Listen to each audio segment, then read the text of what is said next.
Hey friends, are you ready? Welcome back to the episode 13 of our weekly videos.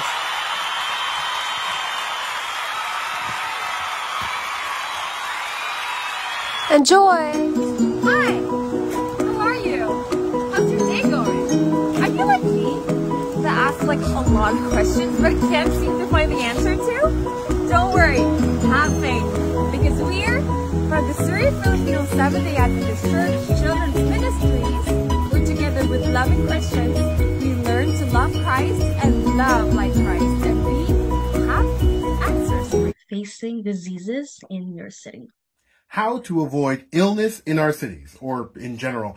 It's good that your mindset is to avoid illness, not to cure it. And I don't mean that we shouldn't cure disease, but I do mean that if your mindset is actually to avoid it, you're in a much better position already, right? You're healthy now. Let's try not to get sick later. Good. So how do we do this? One way, good diet.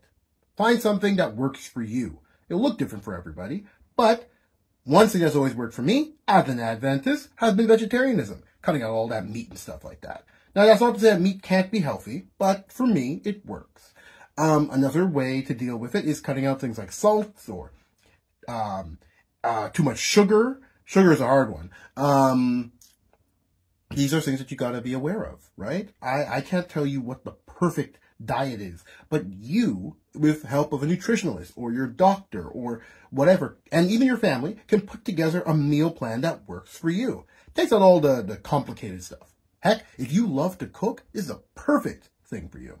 Next, hygiene. Keep yourself clean. Wash your body. Take care of yourself. Brush your teeth. All that stuff. You have no idea how many simple things could be fixed if people just kept themselves clean and aware of what was going on in their body. Checking in with your doctor is extremely important because they know when something is wrong, at least when you bring it up to them, right?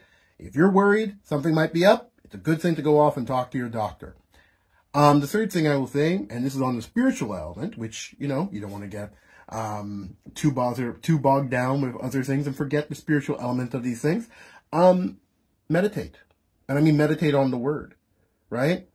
Remember to give thanks to God.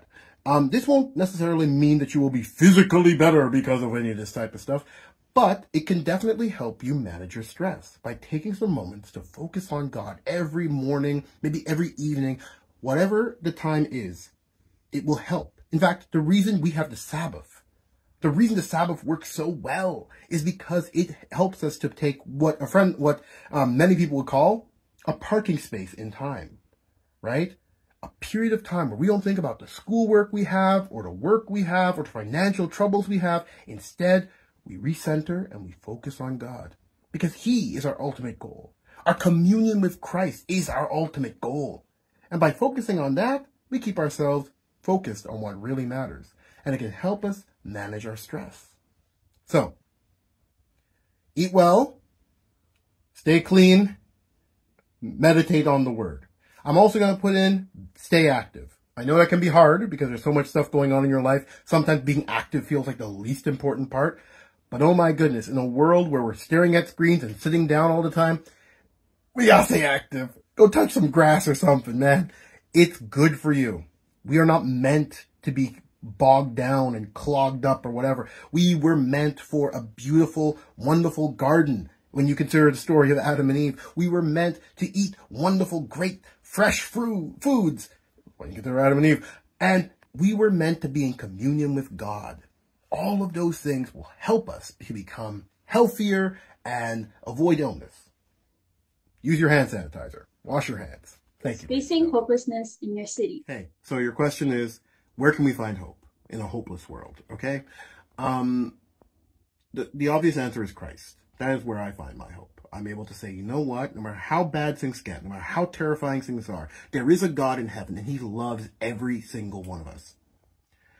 But I know, as a fact, that we oftentimes yearn for more, right? Even if we can say we believe it, we ask God, help my unbelief. Similar to that man who brought his son to Jesus and said, Jesus, heal my boy if you have the ability. And Jesus is like, if anything, it's like, if you believe anything is possible or everything is possible. Here's the thing.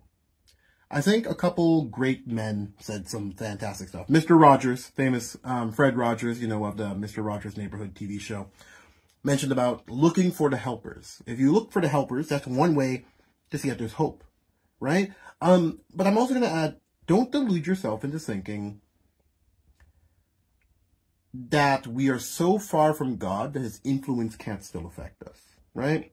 I see people who don't even believe in God demonstrate the nature of God and give me hope that there is a God. And I think that that's something that we should do as believers as well. So one way to have hope, despite the hopelessness of the world, is of course remember who you are. You are a child of God, and you are God's hands and feet in this world. And realize that you're not alone, right? You are a part of a church. You are part of a community. And that should be the beginning. That should also lead on to your hope. God has blessed you with that already. Things are going to be dark. God never promised that things would be easy. God never promised that he would fix everything right now. But he did promise he'd be with you. That's one way that we can find hope. Facing fear in your city. Okay, so can we stand firm to face fears or such in our city? Absolutely. This is a hard one. The answer is yes, obviously, but the question is how, I suppose. Analyze what's scaring you. What is making you worried? Could it be you're worried people might look at you strangely if you are more loving, more kind, more like Christ? Are you worried that acting like Christ would get you into trouble? Are you worried that standing firm put you in the line of an attack? Here's the thing. We live in a world where lots of people are in danger. Lots of people are judged by the color of their skin, by what they believe, by how they look, who they love. All of that are ways people are attacked or are worried. And it's the beauty of us being Christians here that gives us a power, right? And that power is that we have this privilege where Christianity is still seen pretty favorably amongst Canadians.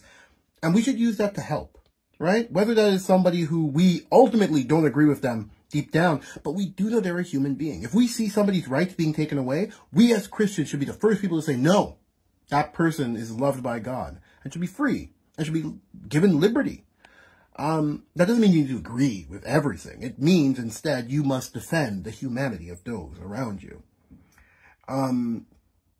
Here's the thing. You can stand firm because you know Christ took a stand. And because Christ took a stand, that's part of the reason they killed him. But taking those stands is rarely ever easy. Stands that change the world are never easy. Martin Luther King got shot for taking a stand. And look, I'm not going to tell you that taking a stand will be safe. But you've got to kind of balance that for yourself. What is God calling you to do? What type of stand does God want you to make? Okay? Anyway, keep praying and make those decisions wisely. See you next week.